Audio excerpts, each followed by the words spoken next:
देख रहे हैं राजस्थान तक, उनमें सवाई माधोपुर से सुनील जोशी। आज हम चाय की चर्चा पर हम जो सवाई माधोपुर के जो पत्रकार लोग हैं उन्हीं से चर्चा करेंगे कि राजस्थान की राजनीति और सवाई माधोपुर की राजनीति आने वाले वक्त में किस तरह से चुनाव में देखने को मिलेगी।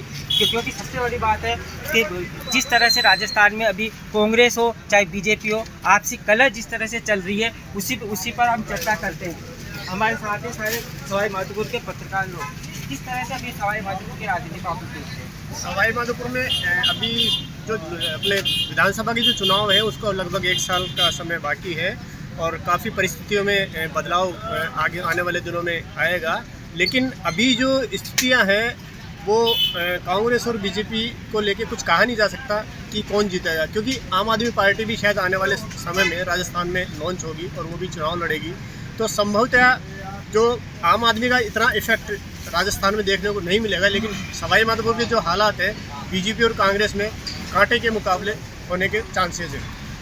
जिस प्रकार बता रहे हैं कि सवाई माधोपुर में चाहे बीजेपी हो चाहे कांग्रेस हो, कांटे की टक्कर सामने बता रहे हैं। वैसे हम बात करते हैं अगर गहलोत की और सचिन पायलट की, हम दोनों के बीच में जो अभी जो रिश्ते हैं वो बिल्कुल बिगड़े हुए हैं। क्योंकि आम जनता में कई बात करते हैं सवाई माधोपुर की, तो वो गुजर बाहुल्य भी है, मुस्लिम समुदाय के लोग भी है, तो उसी को लेकर गहलोत और सचिन में किस तरह से ये लोग देखते हैं।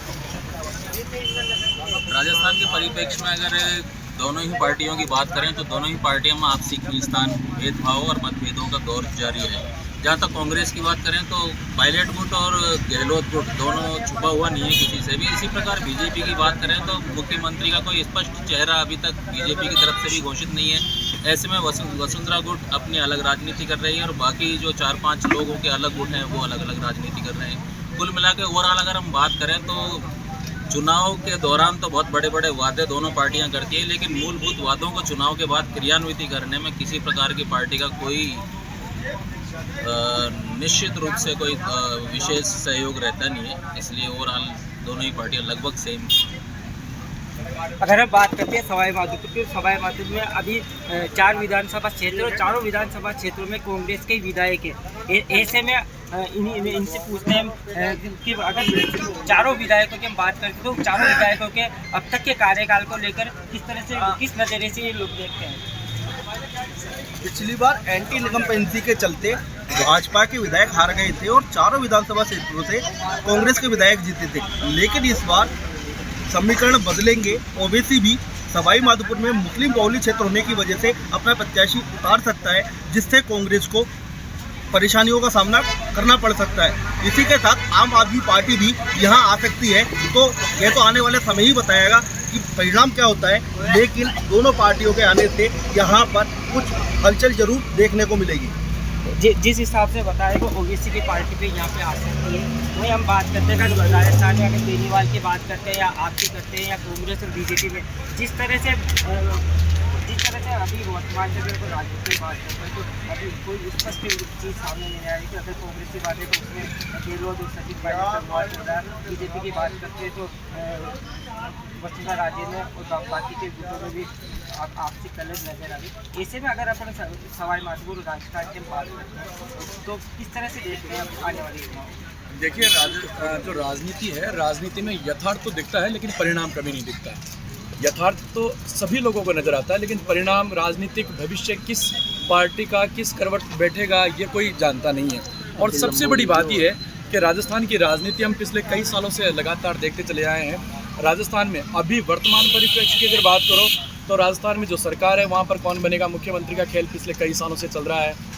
आने वाला जो समय है अगर बीजेपी उसको बहुत ही आशान्वित होकर के अगर देखती है तो बीजेपी में भी कौन बनेगा मुख्यमंत्री का खेल पर्दे के पीछे अभी से चल रहा है। तो ऐसे में राजनीतिक पार्टियों में तो जो महत्वाकांक्षा है वो पूरी तरीके से बलवती है। बात अगर सवाई माधोपुर की करें तो सवाई माधोपुर का जिस तरीके से राजस्थान की राजनीति का एक इतिहास रहा है, यहाँ पर रिपीटेशन के अंदर सरकार आती है, एक बार बीजेपी एक बार कांग्रेस। तो सवाई माधोपुर का भी एक बहुत बड़ा इतिहास रहा है। सवाई माधोपुर में भी एक जो एमएलए है वो लगातार कंटिन्यू में रिपीट नहीं हो रहा है। सवाई माधोपुर में भी एक बार बीजेपी एक बार कांग्रेस, एक बार बीजेपी एक बार कांग्रेस, इस तरीके की राजनीति है।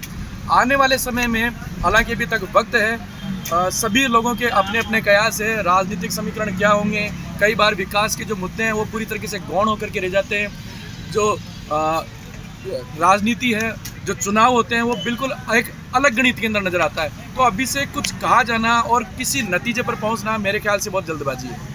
तो जिस हिसाब से बता रहे हैं कि किसी नतीजे पे पहुंचना अभी जल्दबाजी होगा, लेकिन गलियारों में अगर हम राजनीति की बात करते हैं तो अभी किस तरह से आप देख रहे हो राजनीति को लेकर, किस तरह से कौन सी कांग्रेस आती है, बीजेपी आती है, कोई अन्य दल भी यहाँ पर आ सकता है? वर्तमान में जो अभी कांग्रेस सरकार का शासन है यहाँ पे, मगर कांग्रेस में भी काफ़ी धड़े हुए हैं। कांग्रेस स्थायी रूप से अपनी सरकार चलाने में सक्षम नहीं है। आए दिन रोज अखबारों में, प्रेस में, न्यूज़ में हम देखते रहते हैं कि कांग्रेस एक तरह से पूरी तरह से टूट चुकी है, बिखर चुकी है। और यही हाल बीजेपी का भी है। बीजेपी का कोई अभी इस पर नहीं, दोनों जो पार्टियां हैं वो अपने अपने कार्यकर्ताओं को संगठित करने का प्रयास कर रही है। वर्तमान में कांग्रेस की जो स्थिति वो संतोषजनक है। तो जिस हिसाब से जो ये हमारे जो सवाई माध्यमों के जो पत्रकार है वो कह रहे हैं कि अब स्थिति स्पष्ट नहीं है। जैसे जैसे चुनाव की तारीखें दिन घटते जाएंगे, जब चुनाव की प्रक्रिया होगी, जब आम जनता में किस तरह का रुख रहेगा, वो कांग्रेस की तरफ जाएगा या बीजेपी की तरफ जाएगा, ये तो आने वाला वक्त ही बताएगा। सवाई माधोपुर से सुनील जोशी, राजस्थान तक।